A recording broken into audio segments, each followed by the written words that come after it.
good morning, and welcome to the Brenda Perryman Show right here on TV 33 WHPR, Comcast 90 in Detroit and Oakland County, and streaming courtesy of the World Wide Web at www.tv33whpr.com.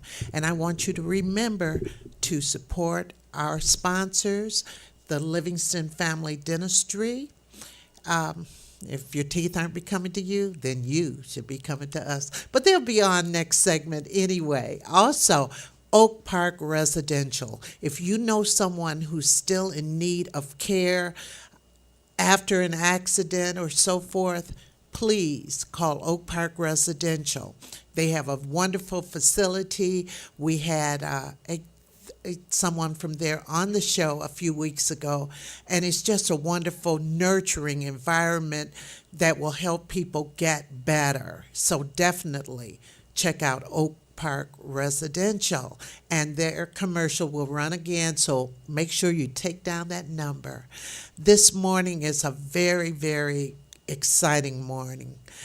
You're going to learn some things that you probably didn't know. And also, on my second segment, my dentists are back. Get your questions ready, men, because a lot of times the men don't want to ask the questions. So, okay, I will start with my first guest, Mr. Kevin Fisher. Good morning, Kevin. How are you? Good morning, Brenda. Fine. How about yourself? I'm good.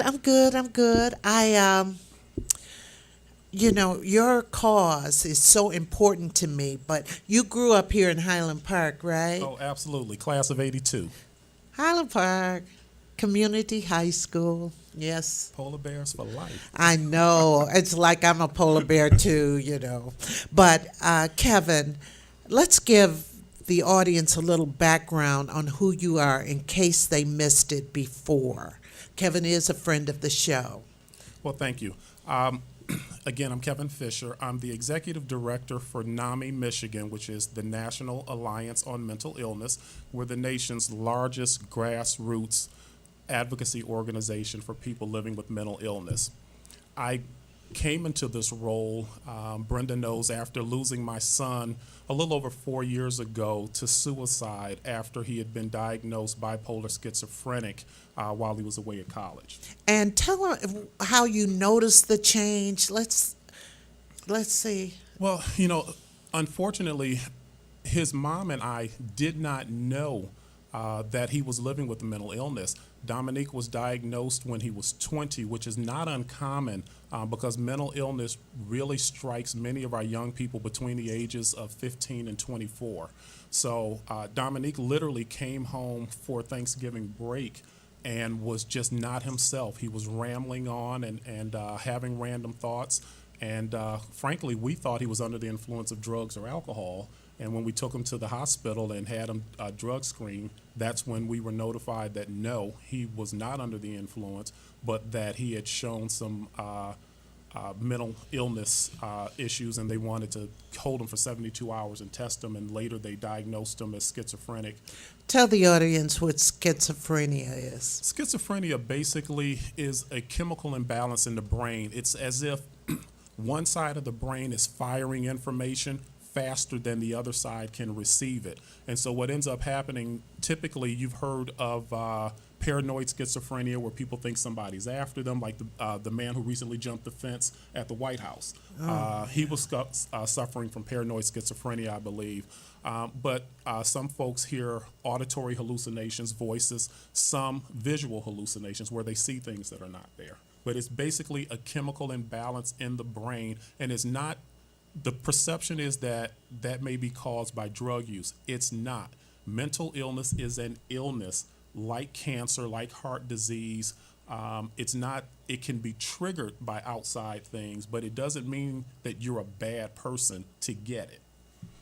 Well, you know, what does a family do?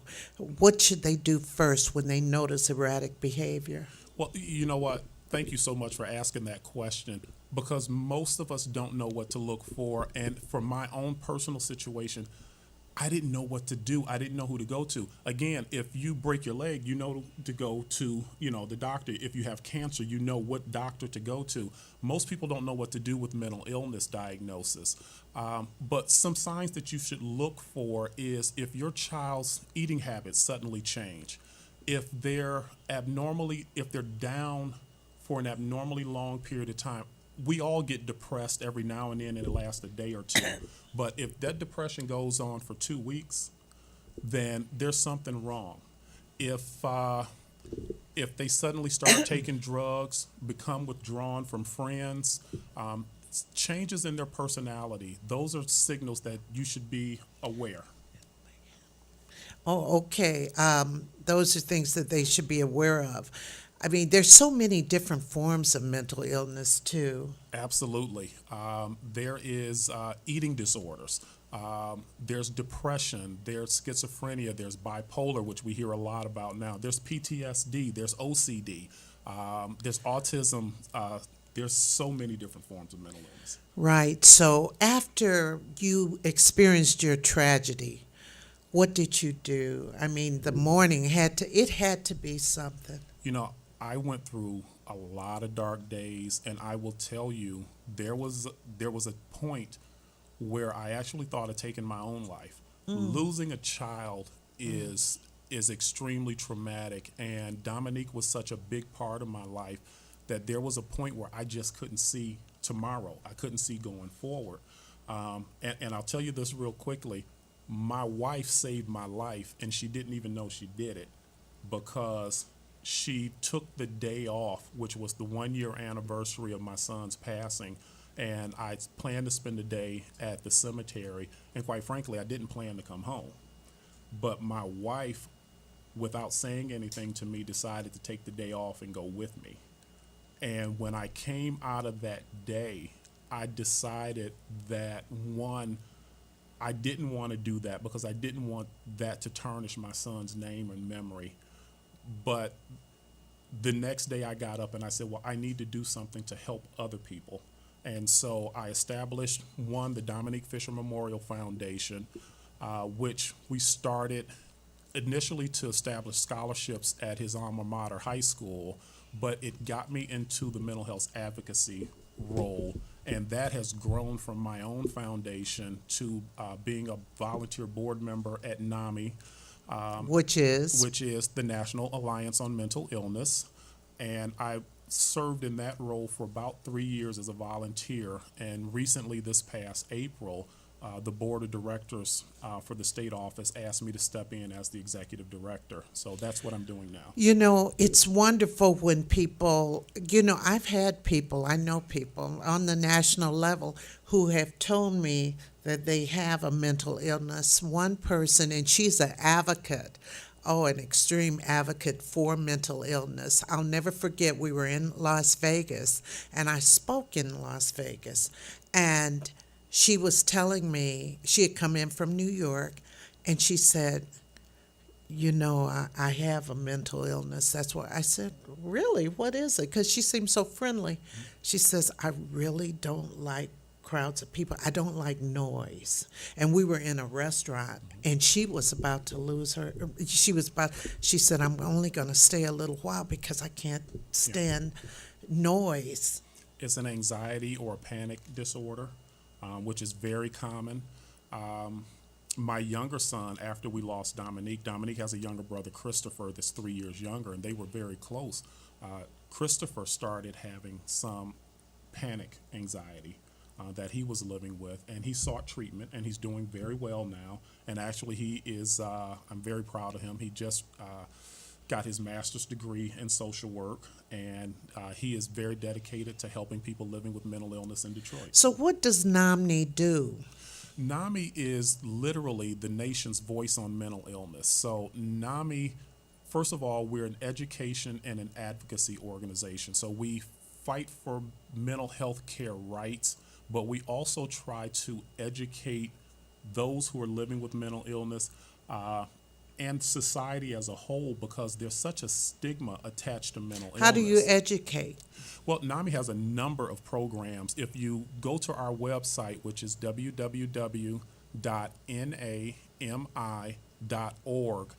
There is a lot of information, descriptions of mental illnesses, but also how we as caregivers, whether you're family, friends, how we can help those who are diagnosed with a mental illness live with it, and really how we can help ourselves. You know the old saying, if you can't take care of yourself, you can't take care of anybody else. Absolutely, absolutely. It teaches caregivers how to take care of themselves, because sometimes taking care of someone, especially living with severe mental illness, it's exhausting.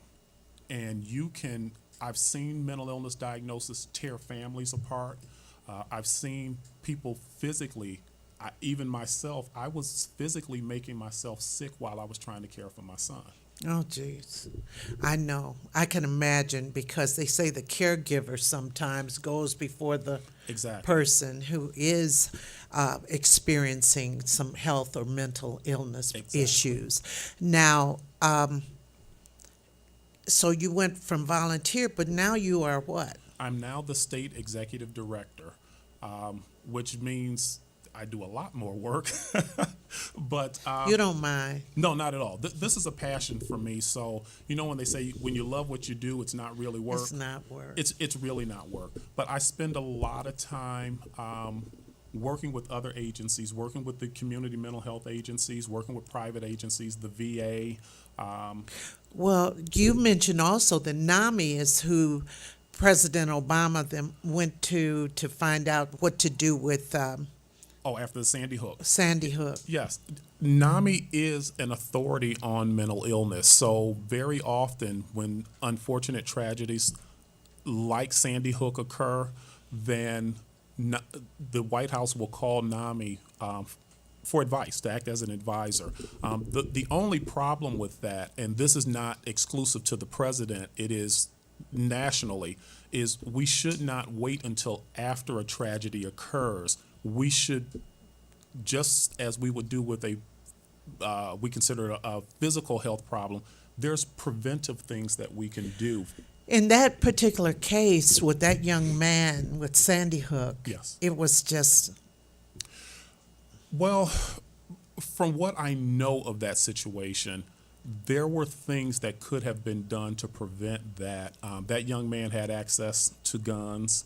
That young man was not, my understanding, getting the treatment that he should have, because we have to understand as well that we parents are in denial about our children being diagnosed with a mental illness too. We don't want to acknowledge it, again, because of the extreme stigma attached to mental illness. So we will say that he's always been that way, or it's the marijuana, or it's something else. why do we as a culture, why do we look at that as a stigma, our culture? Well, let me answer that two ways. First of all, nationally, the negative stigma attached to mental illness really comes from the way we treated people with mental illness. Let's say back in the 1930s, 40s, 50s, when you institutionalize people, then you're telling society that those people are dangerous. And so if you recall, back in the 50s and 60s, we just institutionalized people with mental illness. So that's where the stigma started nationally. Now, we, as people of color, as difficult as it is to get us to go to the doctor or to the dentist, we know mental health to care the dentist. is I not know. on the radar. And when they come, it's too late. So no, it is never too late. But I mean, I'm just making light No. of that. But we just don't do it. We don't. We say, and I don't want to, I'll make light of it, but obviously we're talking about something It's serious. very serious. It's just like, remember the scene from Soul Food where they had the uncle living in the back room at Big Mama's house? He was upstairs. Yeah, that's what we've traditionally And the money done. was in the television. Exactly. But that's how we've traditionally treated our family members who have a mental illness. We'll say, well, Ray was always like that. We just send them to Big Mama's house and she'll take care of them, rather than taking them to the doctor, getting a proper diagnosis, and getting them treatment. And let me say this. Treatment is not what we remember it to be. Treatment is not lobotomies and electric shock therapy. There are a lot of good medications And the out there. straight jacket. And you just have those photos in your head of that kind of Exactly. thing. There are very many successful people living with mental illness. We were talking before we came on air, Robin Williams. Robin Williams suffered from severe depression and I believe bipolar disorders. But what we talk about is his substance abuse. And I find it interesting that we're willing to hold a press conference and go on national TV and admit to having a sex addiction or drug addiction problem, but we don't want to talk about the underlying problem, which is typically mental illness, because people will self-medicate with drugs and alcohol to mask the symptoms of their mental illness, which is what Robin Williams was doing. Well, yes, he was. And then being in the arts, and then I'm going to tell you this thing about the arts, especially comedy is the highest form. And you go on people laughing. That's the way you know you're approved. Yes. And sometimes just going out there, all that anxiety, and you could just tell by his act how much he had going through his head. Well, I saw an interview where they talked about specifically comedians and musicians living with mental illness, and they say they don't want to get treatment from a doctor because they're afraid that the medication will dull their talent. Absolutely. And I understand that. It's interesting. I think it was Richard Dreyfuss who just came out and said Yes, he yes. lived with mental illness his whole life, and he was afraid that the stigma would hurt his career.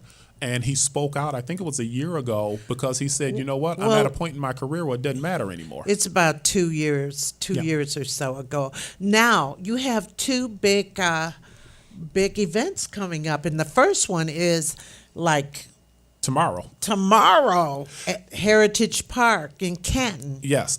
NAMI Walk is this will be our 11th annual walk, and it's one of our largest fundraisers, but it's also driven to celebrate the lives and the success of people who are living with mental illness, and also to raise the awareness about mental illness and mental health care and break that stigma. And that's tomorrow at Heritage Park in Canton. The registration begins at 10 o'clock. The walk begins at 2 o'clock. My foundation, the Dominique Fisher Memorial Foundation, is supplying free hamburgers and hot dogs, and there'll be snow cones and bounce houses. I know for some folks here in the city, Canton seems like a long ways away. It's not. Please Just go come out out. Michigan Avenue if you don't, Come out. It's going to be a beautiful day. It's going to be a lot of fun, Yeah. music. And so bring your family out. Even if you just want information, please come out and just have a great time with us. Oh, yeah. Information, the educated are free.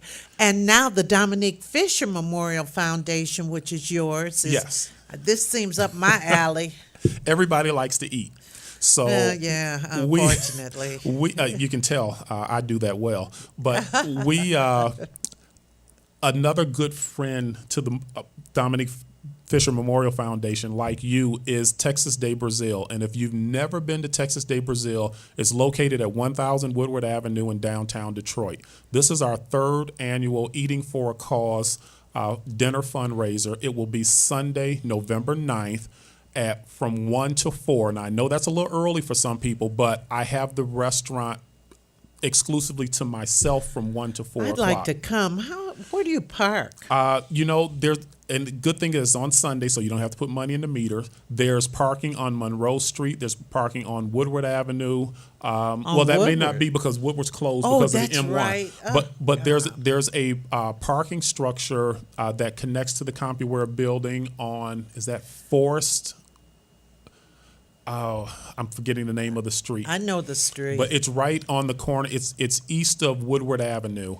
And It's right across the street from, what's that park? I mean that. Campus Marshes. Yes. And well, let me tell you this: if you love good food, and it is all you can eat, Texas de Brazil is really a fine restaurant. They have over 20 cuts of meat, steak, pork, lamb, and chicken. No fish?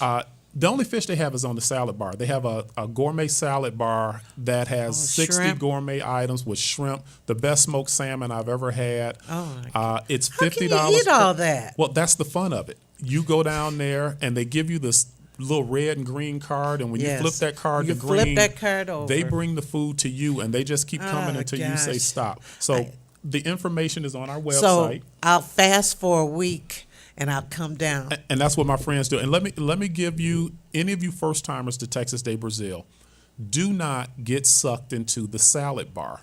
Most folks go down there and there's so many great items on that salad bar, they fill up before they start bringing you the meat. I know. Last time I had was Fogo de Chao, but I was in Dallas, and I was staying with Tom Joyner and his wife at the time, and we all met up there, and I had never seen a place like that. They said, just turn your cart over. I turned it over, and the food just kept on coming. It can be overwhelming. Yeah, and Tom's a vegetarian, so he was just mainly eating salad and then a little fish. Well, and that's the nice thing about that concept is we have vegetarians and vegans who support us, and this is our third annual. They come, they still eat well, and they have a great time. So I'm going to try. Well, thank you so much, Kevin. thank you for having me. And, boy, this is tomorrow. Tomorrow at Heritage Park, everybody. It starts at 10 o'clock, on-site registration. It's really worth it because there's some mental illness. Well, You know. 1 in 4 adults is affected by mental illness, and 1 in 10 children. If you have questions about mental illness, go to our website again, www.nami.org, and get information. And there's also a link to the Michigan website, so you can contact me directly. I will be happy to answer any questions that you have. Thank you so much. Thank you again. And good luck tomorrow. Thank you. Okay, we'll be back in just a minute with the The Livingstons. Brenda Perryman Show is brought to you by Living